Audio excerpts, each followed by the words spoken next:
자, 제2북 논란에 휩싸인 임지현 씨의 한국 사회 비난 영상이 북한 선전 매체에 다시 등장했습니다. 이전과 같은 영상이지만 이번에는요, 임지현 씨의 발언을 영어, 일본어로 번역해 자막까지 달았답니다. 북한의 속셈 뭘까요? 먼저 화면 보시고 오겠습니다. 저는 저 하나 잘 먹고 잘 살겠다는 그릇된 생각과 남선에 가면은 잘 먹고 돈도 많이 벌 수 있다는 환상과 상상을 가지고 남선으로 가게 되었습니다. 그러나 남선은 제가 상상하는 그런 곳이 아니었습니다. 제가 돈을 벌기 위해서 술집을 비롯하여 여러 곳을 떠돌아다녔지만 오는 곳 하나 제 마음대로 되는 것이 없었습니다. 그때 저는 남선 놈들이 시키는 대로 악랄하게도 우리 공화국을 비방하고 홀드를 뗐습니다. 남선 사회에서의 하루하루가 지옥 같았습니다. 특히 불이 꺼진 차례 전방에 혼자 들어와 있을 때는 적에 대한 생각. 네, 북한 소식 전해보겠습니다. 고영신 한양대 특임교수, 이윤걸 북한 전략정보서비스센터 소장, 김정아 통일맘연합회 대표 모셨습니다. 어서 오십시오. 네. 안녕하십니까. 고 교수님, 조금 전에 이 영어 자막 나오길래 진짜 순간 긴장했네. 다행히 임지현 씨가 한국말로 해줘서 일단은 다 긴장을 풀었습니다만은 북한이 영어 자막까지 내몰아서 저 영상 만드는 이유가 뭘까요? 1차적으로 생각하는 것은 지금 김정은이가 해외 탈북자들 잡아오라. 네. 그렇게 명령을 내렸지 않습니까? 네. 그래서 뭐 임지연 씨의 제2북을 놓고도 네. 자진 제2북이냐 아니면은 납치냐 네. 납북이냐 뭐 이런 얘기가 있습니다만은 네. 어쨌든 저렇게 영어와 일본어로 네. 해서 해외까지 지금 선전제를 하는 거 아니겠습니까? 네. 그러니까 체제 선전도 되지만 그동안 해외에서 상당수 북한 쪽 사람들이 말하자면 이 탈북을 하는 경우가 꽤 있었단 말이에요. 네. 그러니까 봐라. 임지연이 네. 탈북해봤자 결국 우리 쪽으로 다시 돌아와서 남한 사회가 이렇다는 걸 지금 보여주고 있지 않느냐. 네. 그러니까 뭐 해외에 나가 있는 뭐 네. 우리 쪽에 뭐 남한 쪽이라든가 이런 쪽에 친한 쪽의 사람들보다는 네. 친북 인사들 네. 또 뭐 공관원이라든가 여러 그런 사람들을 네. 겨냥해서 네. 너희들 나가봤자 결국은 잡혀오든가 네. 이렇게 임지연처럼 아니면은 결과적으로 나가서 탈북을 한들 네. 좋은 결과가 없다. 네. 이런 것에 대한 경고용 아닌가 그렇게 보여져요. 네, 근데 이 소장님, 네. 임지연 씨의 제2북은 여전히 지금 미스터리로 남아 있어요. 뭐 일각에서는 뭐 남한 생활 적응 못했다, 북한에는 가족 그리워했다, 또는 뭐 회유를 당했다, 여러 가지 설이 나오고 있는데 대체 진실이 뭘까요? 뭐 아직 확인이 잘 안 되고 있지만 그러니까요. 제가 보기에는 제 개인적 견해에 의하면 뭐 종합적으로 볼 때 본인이 우식적으로 간 것 같지는 않습니다. 여러 가지 암만 뭐 상황이 네. 뭐 본인이 가겠다 어쨌다 말이 많았다 네. 해도 네. 확실한 증거는 지금 나타나지 않고 있고 네. 제 개인적인 견해로 봐서는 분명히 그 사이에 낀 중국에 있는 모모한 사람이 북한의 보위부에 의해서 회유당해서 갈 수 있는 가능성이 훨씬 높고 그 과정은 어떻게 됐던지 간에 네. 대한민국과 북한에서의 살아본 사람이 특히 임지연 씨가 모란봉 클럽에 나가서 얘기하는 눈동자와 네. 북한에 지금 가서 이제 금방 나왔던 네. 눈동자는 분명히 실질적으로 어느 것이 자기가 좋아서 마음 놓고 얘기했는가는 그 인간적인 측면에서는 네. 분명히 나오는 사실이거든요. 네. 딱 봐도 답이 나온다는 그렇죠. 얘기잖아요. 그런 네. 측면에서 특히 저도 북한에서 살아봤고 네. 여기 살아봤고 이런 상황에서 물론 어려울 수는 좀 있겠지만 네. 초기에는 실질적으로 자유민주주의 체제가 가져다주는 어떤 네. 그 어떤 상대적인 가치는 네. 북한에서의 어떤 자유가 국한돼 이라고 네. 것도 사실은 자기가 말하고 싶어서 말하지 않는 건 확실한 거거든요. 네. 그런 측면에서는 분명히 그 사람은 그 어떤 다른 여러 가지 요인 중에 네. 중요한 요인이 가족과 관련된 거에서 회유당했을 수 있고 네. 그 뒤에는 아마 북한의 어떤 관련 기관들이 분명히 저는 있을 것이라고 네. 확신합니다. 김 대표님, 지금 보면요, 뭐, 임지연 씨 관련, 지금 임지연 씨가 우리 대한민국에서 나왔던 방송까지도 일본어 자막을 달아서 선전제를 만들고 있어요. 이거, 결국은 이런 거 전부 역으로 지금 북한 체제 선전을 이용하는 겁니까, 지금? 체제 선전보다도 타켓이 분명히 저건 있다고 봅니다. 뭘까요? 타켓이 어디냐면 바로 유엔이라는 거죠. 유엔? 예, 유엔을 비롯한 국제사회에 지금 임지연 씨 방송을 내가 오늘 오기 전에 처음부터 끝까지 다 들어봤습니다. 아하, 네. 근데 거기서 가장 특이하게 우리가 찾아볼 수 있는 게 유엔이 나왔고요. 네. 거기에서 해외 국제 북한 인권 활동을 가장 많이 하는 장진성 대표나 강철환 대표 같은 분들의 네. 이름이 거론됐다는 겁니다. 아하. 그것은 유엔에서 계속 북한 인권 주제가 다루어지고 미국이나 국제사회, 영국, 네. 독일 이런 데 가서 지금 북한 인권 활동하는 그 사람들을 타겟으로 뒀다는 거고 아. 여기에서 방송에 대한 우리가 방송 맨 처음에 소비할 때 과정부터 시작해서 대본에 이르기까지 시시콜콜 오는 것부터 해서 어떤 거는 거짓말이었다가 다 거짓말이래요. 네. 일단 다 거짓말이에요. 다 거짓말. 예. 그러니까 그렇게 말함으로써 결국 이것이 번역으로 다 국제사회에 펼치게 되면 모르는 사람들한테 야 이만감이나 뭐라면 클럽 뭐었댔자 걔네 나와서 다 거짓말을 하는 거네. 하하. 이렇게 생각할 수밖에 없는 그러한 약점을 생각했다니까. 네. 결국 어찌 보면 북한의 대남 전략으로 이한 네. 또 하나의 통전부 전략으로 인한 이용물로 홍보물로 이것을 제작하고 활용하는데 저들이 지금 이용하고 있다. 이렇게 볼 수가 있겠습니다. 아하. 그런데요, 고 교수님, 저렇게 뭐 선전전 등을 통해서 김 대표님 말씀처럼 유엔을 지금 궁극적으로 지금 겨냥하고 있는 듯한데 북한에 요즘 바쁘대요. 뭐 낮에는 지금 미사일 탄도미사일 뭐 발사 이 성공을 자축하는 연회를 열고 저녁에는 대동강변에 불꽃놀이 화려한 불꽃놀이 이슈하고 이 조선중앙통신 같은 선전 매체에서는 아나운서들이 김정은 찬양하기에 그냥 목이 쉴 정도라는데 그런데요, 이런 지적이 나오고 있어요. 북한에서 김정은 우상화 작업은 속도가 더딘 것 같다. 이런 얘기가 나오고 있습니다. 근데 김정은은 뭐 백두혈통인 것만은 틀림없죠. 그렇죠. 한쪽은. 네. 근데 한쪽이 문제죠. 한쪽. 조용히. 아하. 어머니가. 네. 어머니는 그 아버지 네. 고 경화라고 있었지 않습니까? 네네. 원래 제주도 사람이었는데 일본에 가서 네. 일본의 군수공장에서 일한 거 아닙니까? 그 군수공장이라는 게 말하자면은 일본 군들을 위한 그 군수공장이었거든요. 네. 아마 그 미쓰비시인지 뭐 그런 데일 거예요. 네. 거기서 일했기 때문에 네. 기본적으로 모계 쪽은 아무래도 이렇게 백두혈통으로 드러내놓고 이 얘기하기에는 여러 가지 약점이 있고 뭔가 또 아킬레스건이거든요. 네. 하나는 북한도 이제 그 젊은 층들이라는 네. 것이 북한에도 해외의 바람이 과거처럼 딱 막힌 게 아니고 많이 들어가지 들어오고 않습니까? 있죠. 네. 뭐 탈북자라든가 중국이라든가 이런 데서 들어가는 그런 바람들이 다 들어가서 네. 세상이 어떻게 돌아간다는 걸 알고 알 거예요. 있기 때문에 그렇죠.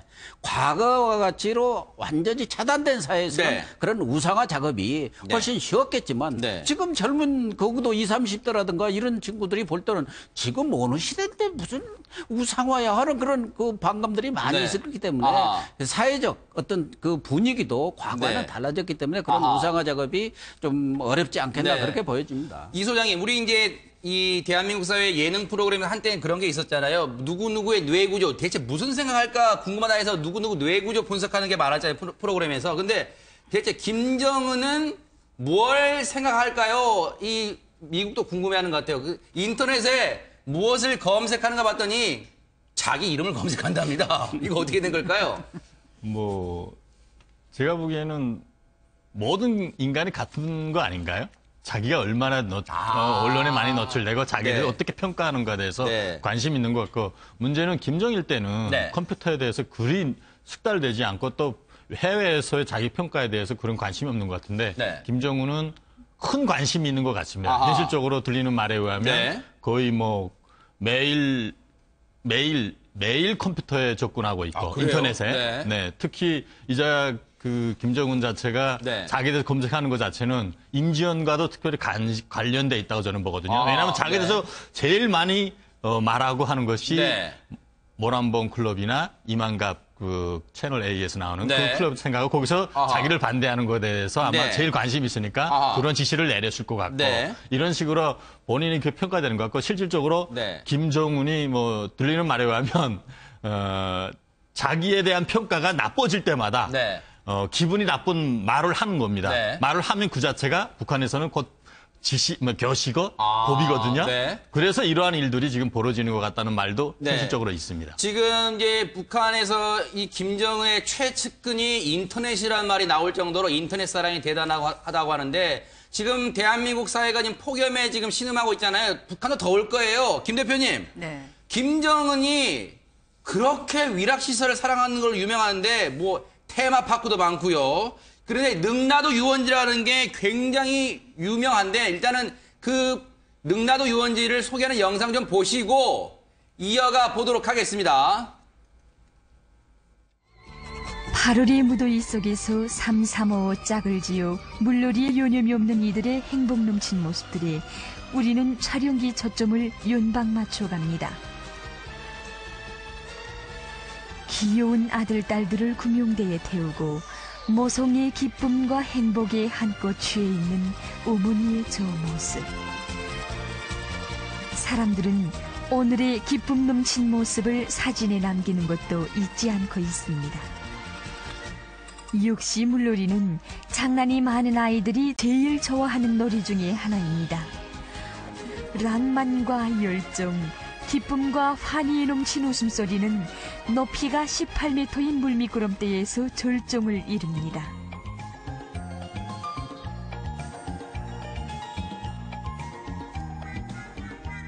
용감성과 낭만에 넘친 청춘들의 활무대이런가. 하얀 물보라를 날리며 쏜살같이 미끄러져 내리는 청춘 남녀들. 서로가 승병내기로 앞을 다투어 신바람나게 미끄러져 내리는 모습들은 볼수록 장관입니다. 뭐 저기를 이제 문수 물놀이장을 대대적으로 광고를 하고 있습니다만 김 대표님, 김정은의 이 위락시설에 대한 사랑 이유가 좀 있을까요?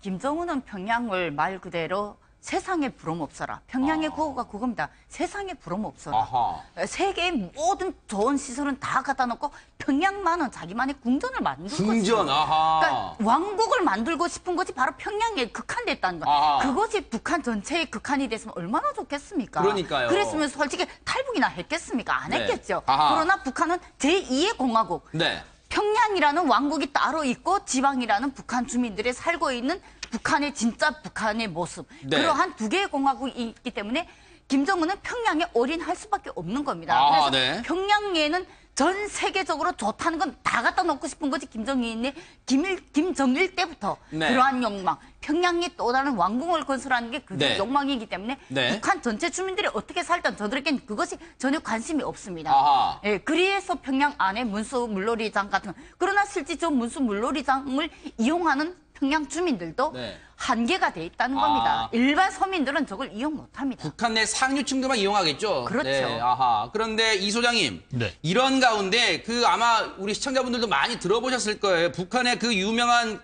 고층 건물 류경 호텔이 공식 개장에 들어간다. 뭐 그런 모습인데 그럼 아직까지 개장 안 했던 거예요? 그렇죠. 네. 제가 평양에 있을 때부터 90년대 초반부터 지금 만들기 해서 아직 완공을 못한 거라 알고 아하. 있는데 그 사이에 뭐 프랑스 그다음에 이집트 이런 몇 개 회사가 아하. 이미 조금씩 투자하고 뭐 하려다 결국은 제대로 되지 않은 것 같고 네. 심지어 뭐 겉은 완성했다고 해도 네. 밑에 층이라도 좀 최근에 아하. 완성해서 뭐 개방을 해서 실질적으로 좀 운영하라 이런 말에 의해서 조금 시작된다는 말이 있거든요. 네. 근데 현실적으로 문제는 저 품이 네.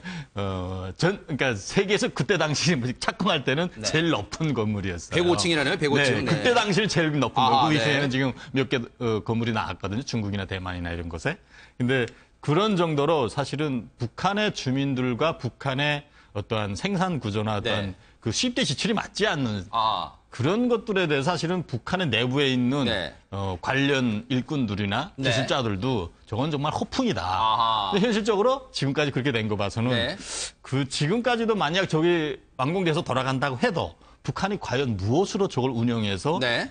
소득을 나오겠는가 하는 것에 대해서는 조금 문제가 있는 것 같습니다. 저희 유경호 호텔이 저희 학교 때 교과서에서부터 나왔는데 저게 유래가 어떻게 됐냐면요. 네. 저 김정일 때문에 저게 시작이 된 거예요. 저건 아하. 김일성의 작품하고 전혀 상관이 없습니다. 네. 김정일이 처음부터 시작했고 1987년에 개장을 시작했고 89년에 3년 안에 완성해서 89년에 일어난 임시경 북한에 방문했던 그 대회 있잖아요. 제13차 세계청년학생축전. 네. 그때 오픈을 한다고 했어요. 원래는. 그런데 그것이 아예 개장을 못하고 그때부터 이게 네. 스톱이 됐고 90년대 고난의 행군에 완전히 스톱돼서 2017년입니다. 87년에 계산해 30년 만에 올라간 아, 겁니다. 네. 근데 실제 저것을 건설하는 분들이 얘기를 말하면 70층에 올라가면 흔들거려가지고 아이고. 흔들거리는 게 벌써 감각으로 사람이 다 알려지고요. 아이고. 100층, 80층, 90층, 100층까지 올라가면 너무 흔들거려서 네. 어지러워서 거기 사람이 아이고. 올라를 못 간답니다. 후들후들 하겠어요. 네. 그러니까 그 상태이기 때문에 저 유경 호텔 자체는 네. 북한의 말 그대로 어찌 보면 제일 창피한 아하. 또 하나의 건물인 네. 거죠. 그런 유경 호텔을 지금 뭐 미사일 발사했다고 해서 주민들한테 어필하고 네. 그랬지만 실제 주민들이 저걸 보는 시선은 정말로 없지 않을 것 같아요. 네, 참 씁쓸하고 저 네. 밑에 남자들 술 마시면 저녁에 가서 막 길바닥 오줌 싸고 그 안에 그 아하, 소변. 꽃제비, 네. 예, 꽃제비들이 거기 올라가서 꽃제비들 침실이 되고 저 얼마나 평양 사람들이 네. 손가락질 봤던 건물인지 그러니까요. 모릅니다. 애물단지 같을 거예요. 완전 근데 애물단지입니다. 제가 1990년 초에 갔을 때도 유경 호텔에 서 있었어요. 취재 가셨어요? 예. 취재? 아니, 취재는 맞아요. 아니고 그때 네. 평양에 갔었는데 네. 다 보이니까 평양에 네. 어디서든지 다 보였는데 그때는 콘크리트 철골로 해서 지금과 같은 형태는 다 갖춰져 있더라고요. 그래서 그때만 하더라도 곧 저게 완공이 된다. 세계에서 제일 높은 호텔이다 이렇게 됐었는데 네. 이제 뭐 이렇게 그동안 가림막을 쳐놓고 네. 내부 공사를 했던 것 같아요. 그래서 이제 네. 거의 외관으로 볼 때는 거의 지금 호텔로서의 그런 외형을 갖춘 것 같아요. 네. 그래서 저는 하나 궁금한 것은 뭘까요? 그동안 북한이 그 네. 어려운 상황 속에서 저런 유경 호텔 같은 경우를 무슨 돈으로 지었을까? 거기에 돈, 그렇죠. 핵 개발은 무슨 돈으로? 아하. 미사일 하나 쏘는데 몇백억이 들어가는데 그런 네. 돈은 어디서 나왔을까? 그러니까요. 그러면은 미국이 지난 정권 때 네. 뭐 지금도 마찬가지입니다만 엄청난 유엔 안보리 결의를 통해서 그 압박 제재를 가하고 네. 경제적 그런 봉쇄를 했는데도 불구하고 지금 유경 호텔을 저렇게 멀쩡하게 그러니까요. 지어내고 아하.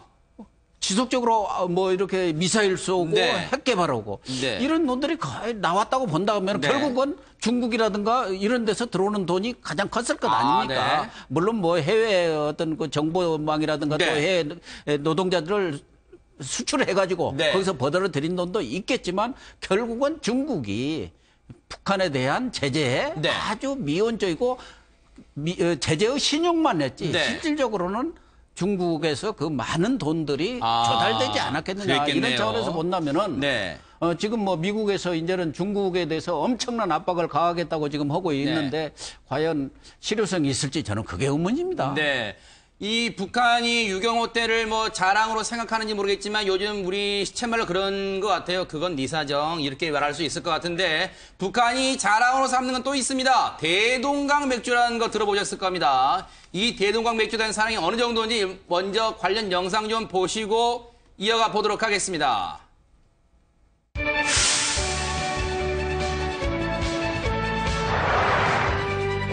연하고 부드럽고 향긋한 맛으로 우리인민들 속에서 인기가 높아 무더운 여름철은 물론이고 사철 누구나 즐겨 찾는 대중음료 대동강 맥주. 환경오염이 전혀 없는 대동강 지구의 무공해 지하수와 백과를 무르익히는 곡창지대 재령 옥토에 뿌리박고 자란 기름진 보리와 흰쌀. 천혜의 산지 양강 땅의 호프를 주원료로 하고 있어 그 맛이 별미인 독특한 대동강 맥주는 평양시와 지방의 봉사망들에서 우리 근로자들이 언제나 즐겨 찾는 음료 중에 음료로 되고 있습니다. 네, 근데 김 대표님, 네. 대동강 맥주 뭐 저는 한 번도 맛을 안 봤습니다. 뭐 근데 지금 저 맥주를 따른 종업원 저렇게 따르면 거품이 엄청나긴 나지 않습니까? 잘못된 거 아닙니까? 북한의 맥주 그 따르는 방법이 원래 저렇게 있고요. 원래 거품 아. 절반 이렇게 된 상태에서 네. 밑에 액체가 있게끔 아하. 이렇게 원래 따라줍니다. 그리고 뭐 한국처럼 이렇게 거품이 안 나게끔 조심스레 따르는 거 저도 한국 와서 배웠어요. 그러신가요? 예. 근데 실제 드셔보셨어요? 어떻습니까? 아니, 저는 좀 장교 때 네. 우리 병사 대원 아버지 그 덕분에 그 네. 표를 이렇게 받아가지고 가서 사먹는데 실제 저거 돈으로 못 사고 표로 이렇게 인반마다 표, 직장마다 이렇게 표로 해서 이렇게 표로 이렇게 가서 공급을 받아요. 근데 그 표도 나중에는 인민반장들이나 이런 그 직책 있는 사람들 먹고 살아야 되니까 그 표를 나중에 암시장에 암거리에도 또 아이고. 판매해서 네. 정말로 일반 서민들이 먹기에는 너무나도 먼 거리다. 아하. 그러니까 그런 말씀을 드리고 싶고 네. 저 백두산 저 대동강 맥주 같은 경우에는 실제로 맛은 정말로 있습니다. 아, 그래요? 네, 진짜 맛있고요. 그 맛을 저도 아직은 잊지 않았거든요. 그 22살 어린 나이에 그 네. 장교 별 달고 이렇게 먹어본 맛이어서 네. 정말로 잊지는 못하는데 진짜로 맛있는데 주 재료가 뭐냐면 네. 보리가 들어갑니다. 아. 예, 쌀도 들어가지만 보리가 들어가기 때문에 그 네. 보리로 한 그런 탁주 같은 그런 맛이 있으면서 맥주 맛이 나거든요. 네. 그러니까 맛은 좀 묘합니다. 그럼 솔직하게 지금 국내 맥주 핫땡땡, 카땡 이런 것보다 더 예. 맛있나요? 아, 제가 맥주를 잘 안 먹어가지고. 네, 아, 그러신가요? 제가 한 가지 아, 술을 네, 잘 그러시네요. 몰라서. 제가 맥주에서 잘 알고 있고 아, 정답 네. 맥주 이자 그 김정하 대표가 말씀한 거는 이전에는 그렇게 공급이랑 좀 했고 최근에는 직접 돈으로도 직접 많이 사는 경우도 되게 네. 많은 걸로 알려져 있는데 문제는 그때는 일본 맥주 공장에서 아. 청년을 통해서 들여한 기계로 네. 만들었기 때문에 맛있게 있었습니다. 네. 아사히 계열로 내가 알고 아, 있는데 네. 이후에 지금 최근에 몇 년 전에 네. 영국의 어떤 한 맥주 공장을 네. 주조 공장을 아예 통짜 아. 심지어 화장실까지 들여올 정도로 네. 싹 들여와서 거의 중고로 만들기 때문에 네. 꽤 맛있는 걸로 아, 알려지는 그래요? 걸로 알려지고 최근에 어떤 사람 통해서 한번 들여왔는데 들어와서 먹어봤는데 꽤 맛있더라고요. 그때 또 들여오시면 연락 한번 주시기 바랍니다. 맥주도 먹어봤으면 저도 좋겠는데. 대동강 맥주는 안 먹었고 용성 맥주를 많이 그것도 먹어봤는데 유명하나요? 예, 용성 용성 맥주는 맥주도 저는 아마- 별로 맛이 없더라고요. 아, 네. 우리 쪽보다는 맛이 뭐 우리 쪽의 입맛이 길들여져서 그런데 네. 용성 맥주는 별로 그렇게 맛있다 이런 생각은 못했어요. 네. 시청자분들이 낮부터 술 타령이냐 하실까봐 다른 얘기는 얼른 넘어가겠습니다. 엊그제 지난달 28일 발사했던 그 북한의 미사일이요. 고 교수님. 예. 그 떨어진 이후 한 10분 만에 에어프랑스 여기 비행기가 그걸 지나갔었대요. 하마터면 큰일 날 뻔했습니다. 뭐 10분 만에 지나갔다니까 뭐 시간이 상당히 있었으니까 괜찮겠지 하지만 네. 만약에 그게 네. 조금 발사가 늦었다든가 좀 빨리 비행기가 그러니까요. 왔다든가 예상보다 네. 좀 빨리 올 수도 있지 않습니까? 그렇죠. 풍속에 따라서는. 네. 그랬다 하면은 323명인가 탔지 않습니까? 맞아요. 에어프랑스. 네. 엄청난 일이 벌어질 뻔했죠. 그러니까요. 대참사가 정말 벌어질 뻔했어요. 근데 이런 가운데 이 소장님, 네. 김정은이가 작은 형 김정철에게 해외 통치자금의 열쇠를 맡겼다 이런 얘기가 있어요. 이거 진짜일까요? 뭐 김정철은 믿을까요? 제가 알고 있기로는 김정은과 김정철의 관계는 네. 우리가 언론에 알려진 것보다는 훨씬 더 각별한 사이로 알려져 아, 있고요. 그래요? 네. 네. 김정철이가 뭐 공식적으로는 뭐 여러 가지 후지모토 겐지라는 네. 김정일의 열의사에 의해서 아하. 좀 여성적이고 뭐 여러 가지 이유로 뭐 후계자를 뭐 어쨌든 후계자 그 후보에서 아주 밀렸다. 배제가 됐죠. 네, 네. 그랬다고 보고 있는데 아하, 네. 사실은 내가 알고 있기로는 김정일이 처음에 부탁했는데 아. 김정철이가 나는 이 체제가 싫다. 아하. 뭐 미래가 없는 걸 왜 맡겠냐. 네. 오히려 이런 걸로 인해 가지고 네. 자기가 보이콧을 한 걸로 알려지고 아하, 있거든요. 네. 그런 측면에서 김정철과 김정은 관계는 특별히 좋고 아하. 김정은이 사실 망하면 자기도 사실은 같이 없어지는 거로 봐야 되잖아요. 그러겠네요. 그러니까 아하, 아마 네. 김정철이는 김정은이 그러니까 공식적으로는 북한 체제가 아주 뭐 핵미사일도 완성하고 뭐 여러 가지 이러저 네. 보면 안전한 것 같지만 오히려 더 불안해지는 걸 알려지는데 그 밑에서 김정철이가 나서서 도울 수밖에 없는 상황으로까지 네. 이미 오지 않았나 아. 이렇게 분석할 수 있는 게 더 좋지 않을까 하는 생각이 듭니다. 결국은 믿을 구석은 자기 김여정, 김정철 등 자기 핏줄이 아닌가 그런 생각이 듭니다. 자, 이렇게 북한 소식 세 분과 함께 얘기를 나눠봤습니다. 고맙습니다. 고맙습니다.